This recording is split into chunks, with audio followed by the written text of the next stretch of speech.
Institute and is also an adjunct professor at the NTNU University in Norway as well. He's been working on hydrogen and fuel cells for over 15 years, and he has coordinated already 3 European projects on the topic as well. So we are very happy to have him here.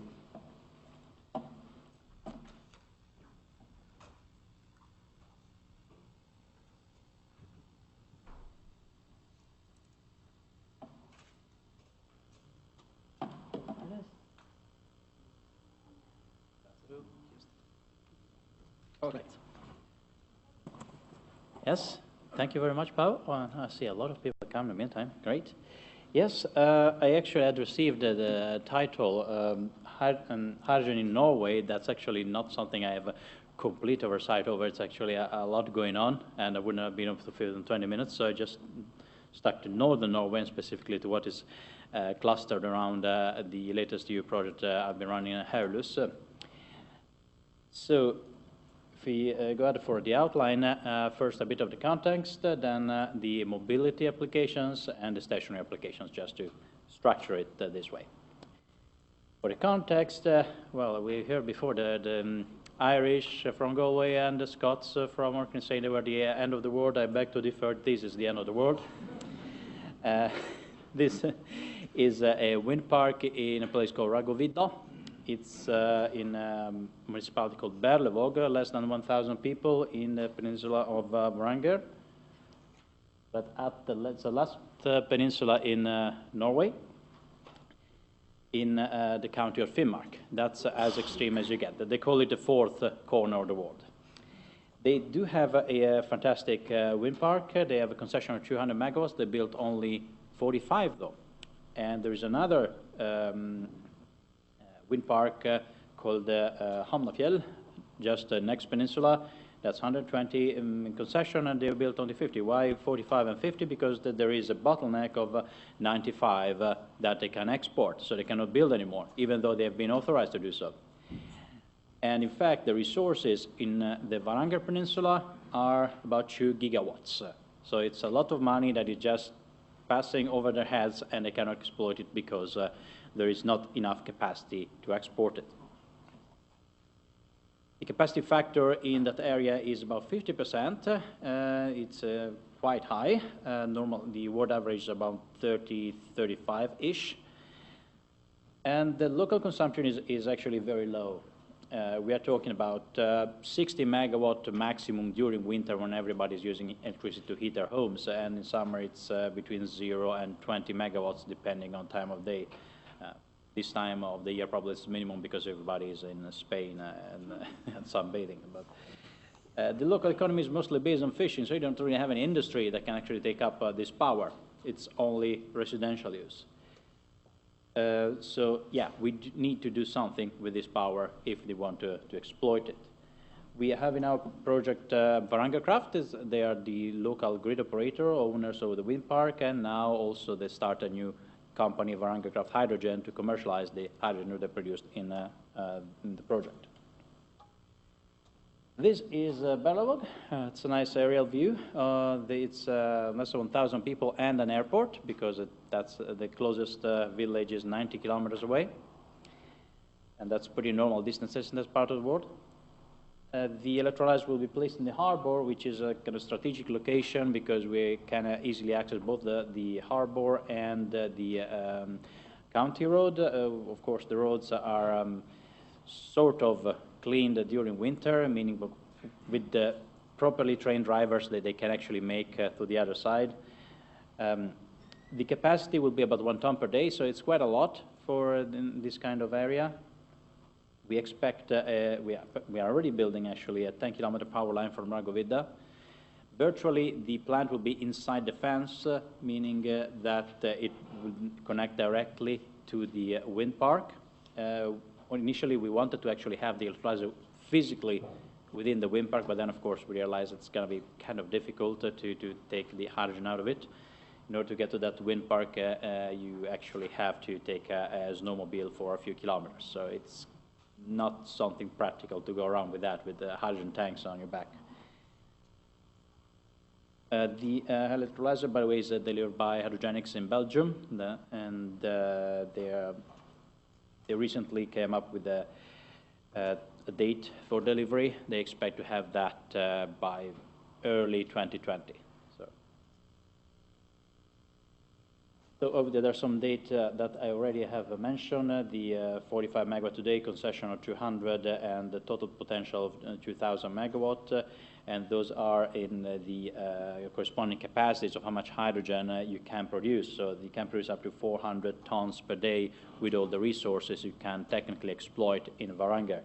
And that means that you could supply almost half of the Norwegian car park, which is quite a lot for a small region of the country.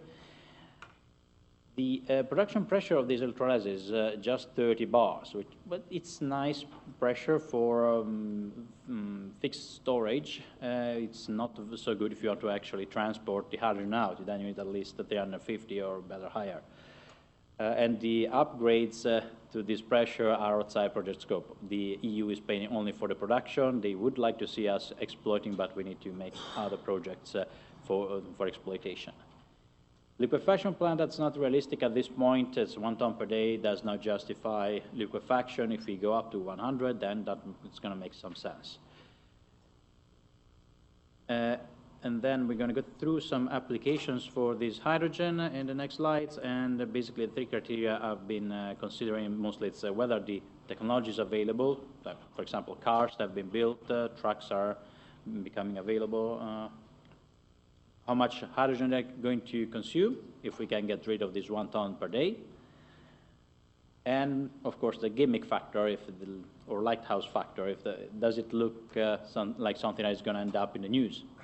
Is that going to go viral?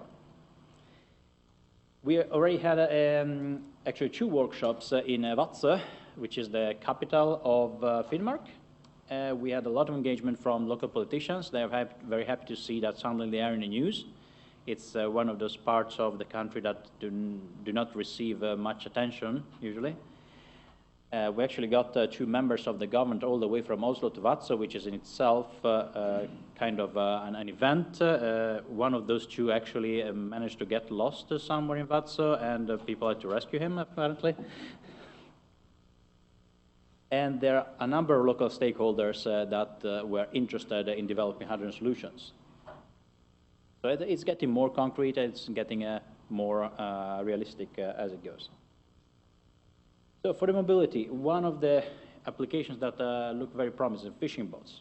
As I mentioned before, most of the economy there revolves around fishing. This one, the picture here, it's the Carolina.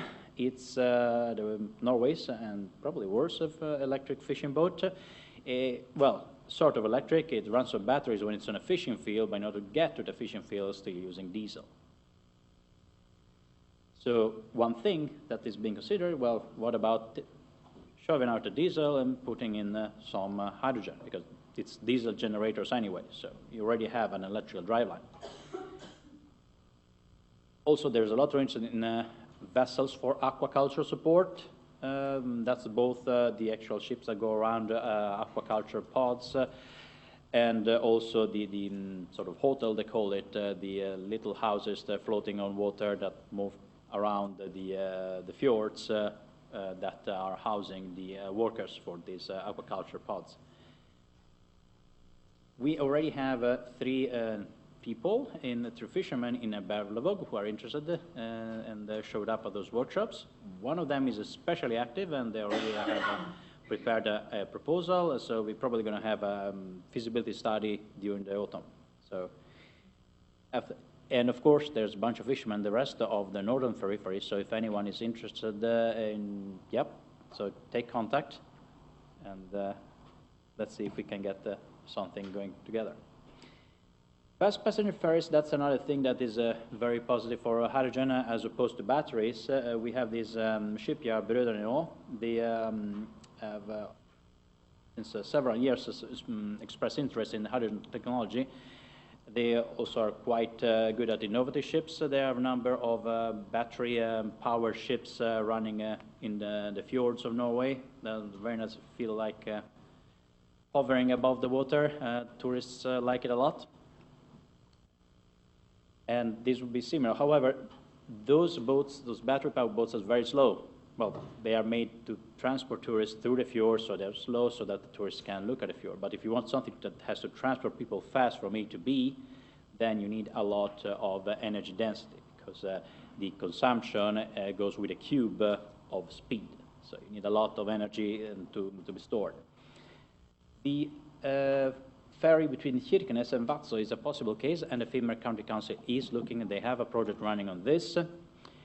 And currently, there is no ferry, and people want to go from Kirkenes, which is on the Russian border, to Vadsø, which is the capital of Finnmark.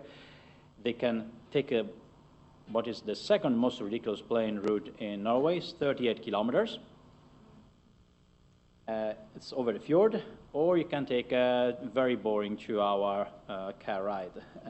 And it's just 40 kilometers. You can take in about half an hour if you have a fast passenger boat that can do 40 knots.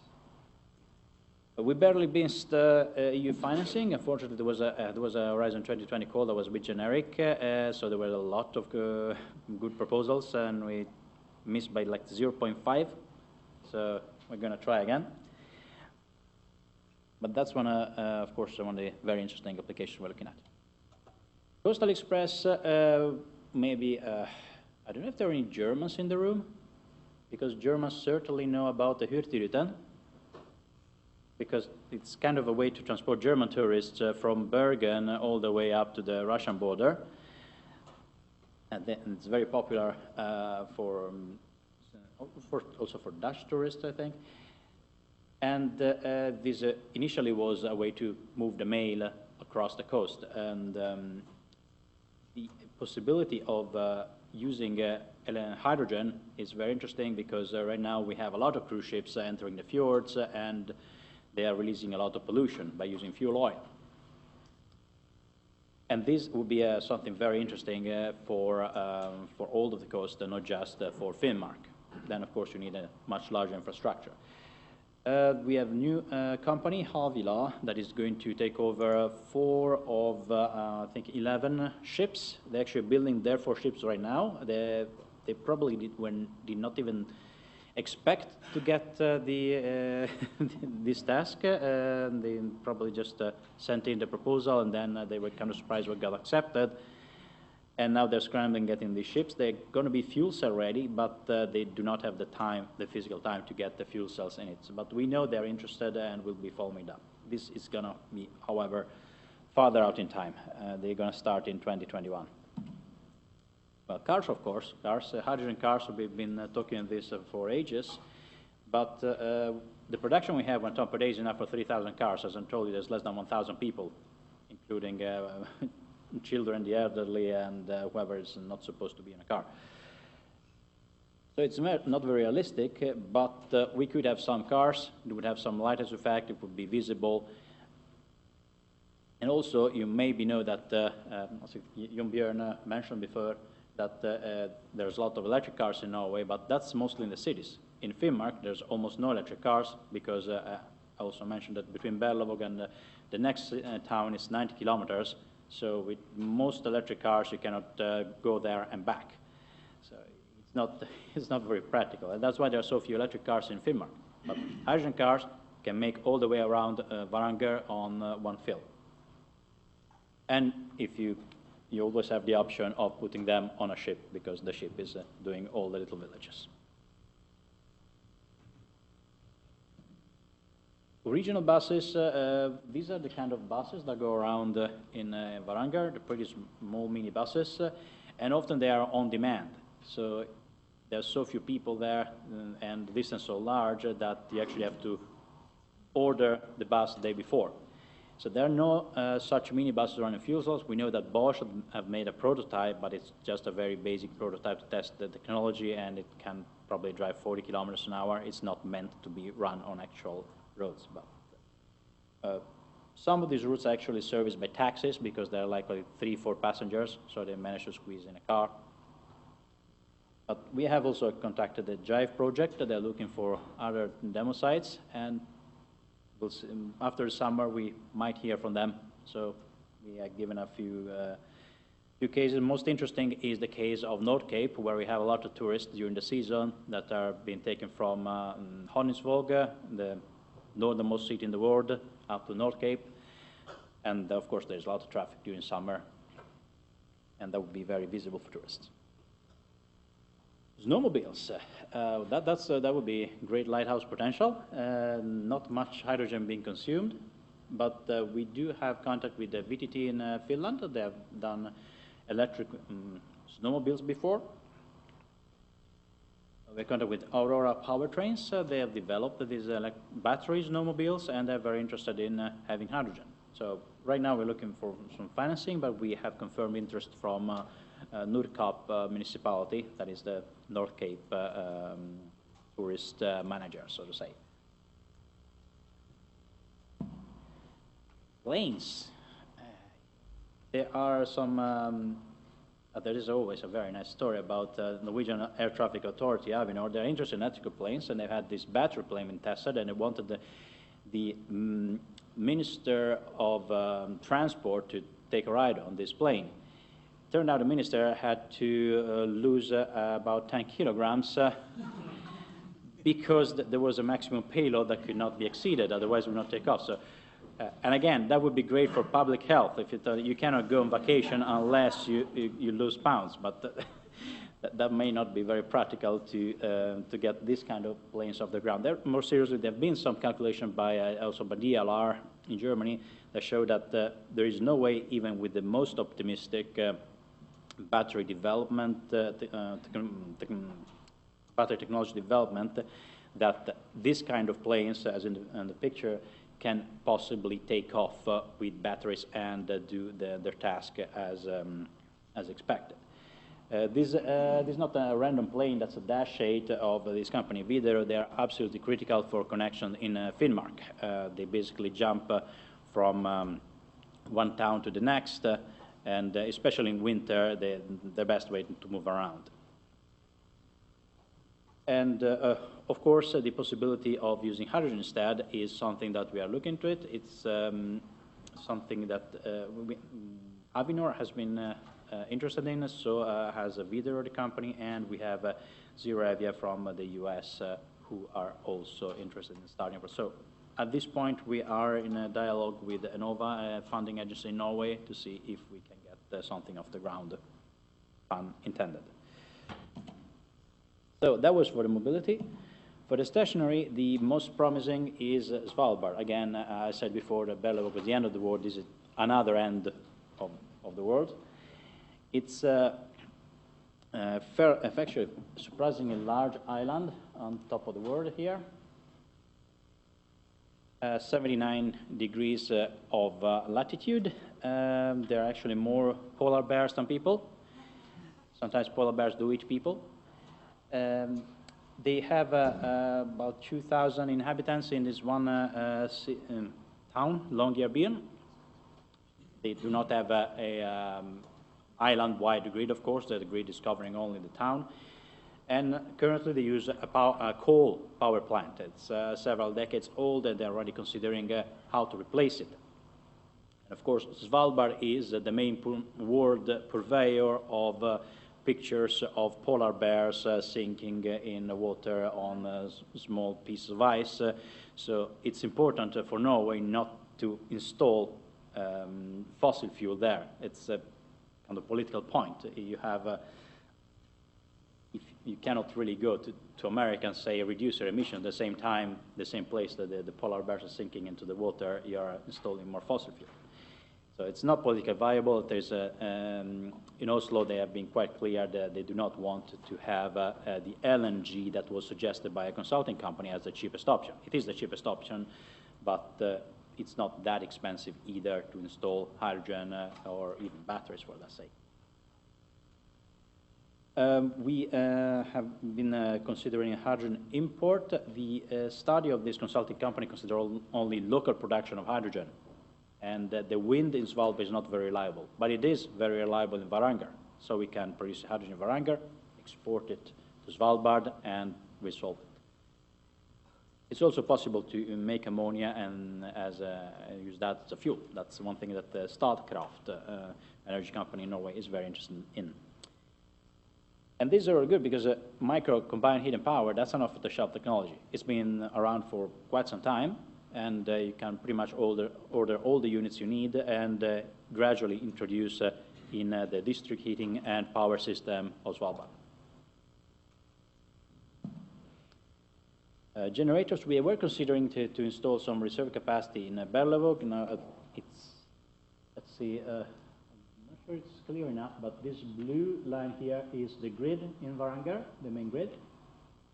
And this branch here is the one going to Berlevåg. This is where our electrolyzer is. And this is a very exposed area, and in winter sometimes the storms simply break some poles. And then you have people in the middle of winter, in the middle of the polar night, that do not have any power. They get kind of cranky. So, the idea was to have a generator in Berlevåg to ameliorate the situation. But at the same time, they're going to have a new power line for the electrolyzers, so this is going to be kind of solved by itself. But still, we might sell hydrogen to private huts, to some other islanded areas for telecom infrastructure instead of going around with batteries or with diesel. That's also a possibility, but it's not the most promising one. For the industry, we have been in contact with a hybrid project in Sweden, and that's about producing steel without coal by using hydrogen as a reducing agent. There's a similar project financed by the EU, H2 Future, that's in Austria, but hybrid is close enough to us. We could have sold hydrogen to them at a competitive price, but it turned out that they're going to start the prototypes a bit later, in 2025-ish, and H2 Future is way too far away for us to be relevant. But it is one of the possibilities in other parts of Europe. There is a mine in Finnmark, Sydvaranger Gruve. It's close to Kirkenes. They are considering reopening it, and one of hydrogen could be helpful in pre-processing of the ore, and also ammonia production. That's a hydrogen vector, but it's also as feedstock chemical that can be sold. So in conclusion, recapping everything and the applications, fishing boats and fast passenger ferries, we are already working on that. They look promising. The Coastal Express a bit farther out. Cars are good for visibility, but they're not going to be going to consume a lot of hydrogen. And that can also be put in for regional transport. Snowmobiles, we have battery snowmobiles that have to be retrofitted with hydrogen, so there's some work there for development, but it's not too difficult. Hydrogen planes, it's even farther out. It's a good perspective, but that's going to be at least 10 years from now. The best potential for stationary, that's Svalbard, and then we're pushing with them in order to get some contracts at some point. Then there are a number of others industrial uses for generators, civil mines that are not as realistic. But aquaculture is also one that is very interesting because apparently there is a lot of added value being able to export to America salmon from Norway and say that this salmon is 100% green. And apparently if you can do that, you can sell the Whole Foods, and apparently there's a 100% higher price, and apparently it pays for itself. First stage, we're preparing a feasibility study for fishing boats. As mentioned, there are 3 interested fishermen in Berlevåg. Fast passenger ferry project, that's still looking for financing, but we have a good proposal in our pockets. We are looking for funding for a logistical infrastructure. We are probably, if we get the funding, that's going to be in autumn.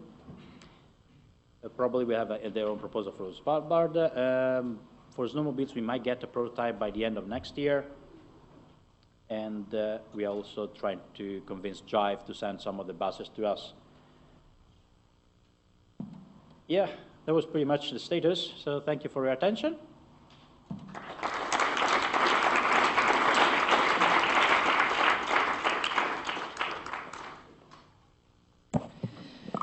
Okay, so since we are a bit tight in time, what we'll do is we'll skip the panel discussion now and go directly for coffee break. You are free to contact the speakers from before, and they will be also present in the last panel discussion so that we have complete. Okay, so thank you. Let's convene back at. Can I just ask, is there another one of these attendance sheets around? I think 2 went around. There's one here. Maybe if someone finds it on their desk, they could just let one of us know. And let's be back in 20 minutes.